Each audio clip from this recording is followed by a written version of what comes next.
How's it going, everybody? Welcome back to AHS Insider. To kick us off on Insider today, we'll be watching Chad Vice. And on Chad Vice, I ask people how they spend their Valentine's Day and how they think others should spend their Valentine's Day. Valentine's Day, I was a loner, hung out by myself. I coached lacrosse. I went out to dinner by myself, and I did nothing. That's what you should do on Valentine's Day. Be a loser and do nothing all by yourself, okay? Everything's fine, not worried about it. So what I did on Valentine's Day was I hung out with my girlfriend. We ate these really bad quesadillas. We wanted to make quesadillas, but my dad ended up buying these really pre-made quesadillas. So we ate frozen quesadillas. Honestly, what people should do on Valentine's Day is just, if you have a significant other, spend time with your significant other. If not, go to the park, find a significant other, a bunch of people out there. All you gotta do is just go up to them, put your hand on their shoulder, then they're yours, It's that simple. Okay, so my view on Valentine's Day is I do think that it is a, Hallmark card holiday type of thing, but it's a good way to, express your love for somebody on that special day, even though you should every day. What I did for Valentine's Day was my husband and I we exchange our favorite candy and our favorite treats. We don't go overboard, we don't buy expensive gifts, we'll go out to dinner once in a while or something like that, but we keep it minimal. And I think it's a great holiday to celebrate, but I also feel like it's unnecessary because you should be spreading the love every day. Smart advice from smart people. Up next is Sean with the quote of the show. Hey, thanks, Tom. Welcome back to the quote of the show. This show we have a famous quote from the famous Carl Stefanson. Let's take a look.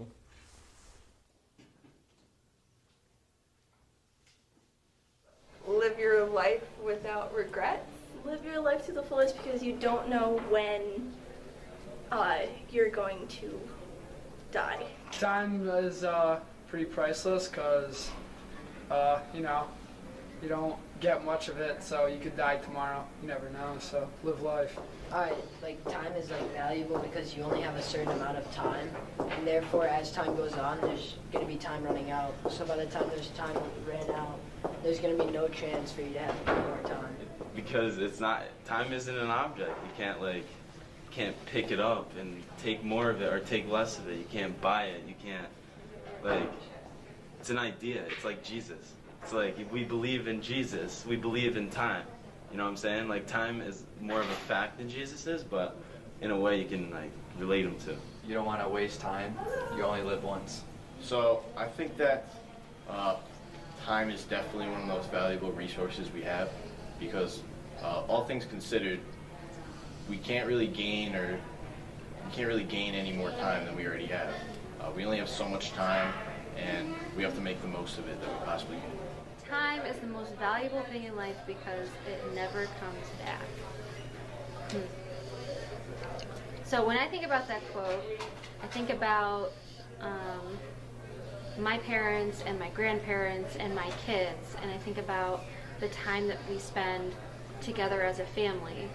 And my kids are never going to be that little ever again. They're always going to grow up, and that time is always going to go by, and I'm never going to be able to get that back. And I think about you guys here in the school, this time in your life, it's the only time that you're ever going to have like it, and you're really never going to be able to get it back. That's it. Hope you enjoyed. Up next is Jordan with Angler Advice.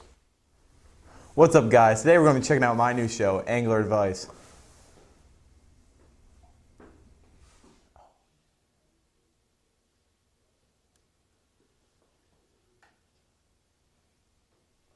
When ice fishing, you have many lures to choose from.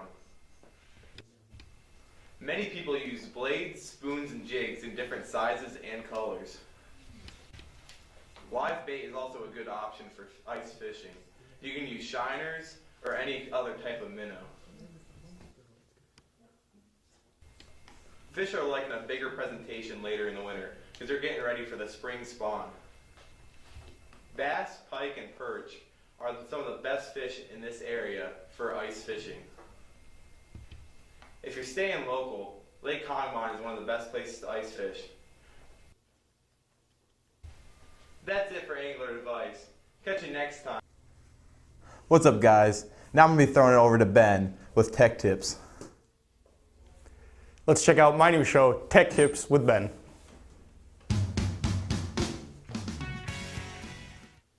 Welcome to the first episode of Tech Tips with Ben. After nearly 2.5 years that AirPods have been released, nobody has been able to match the near-perfect simplicity of Apple's AirPods. Can Samsung pull it off? The battery life for the Galaxy Buds tops out at 6 hours, 1 hour more than AirPods. The case, though a bit bulkier AirPods case, is still slim enough to fit in most pockets, and it charges wirelessly. Sadly, it only buys you 7 extra hours of battery life. You get 19 hours with AirPods. The comfort reviews about Galaxy Buds were almost as comfortable as AirPods. Because the Galaxy Buds sit deeper in your ears, you get much more of a noise cancellation effect. This may be a good thing if you're on a plane. Samsung tried to make Galaxy Buds as easy to set up as AirPods. But with Samsung, you have to have 2 apps and create a Samsung account for that. As with Apple, they used a dedicated chip for instant pairing. The plus side of the Galaxy Buds is there's no tip hanging out of your ear. You don't have to worry about knocking them out accidentally like AirPods. The sound quality reviews were pretty even with the AirPods. Some people say that in the Galaxy Buds the bass was a little bit thinner, but other than that, they were pretty much the same quality. So the bottom line, despite some flaws, Galaxy Buds come close to nailing what makes AirPods great. Which side are you on? Thank you for tuning in to the first episode of Tech Tips with Ben. Hope you enjoyed.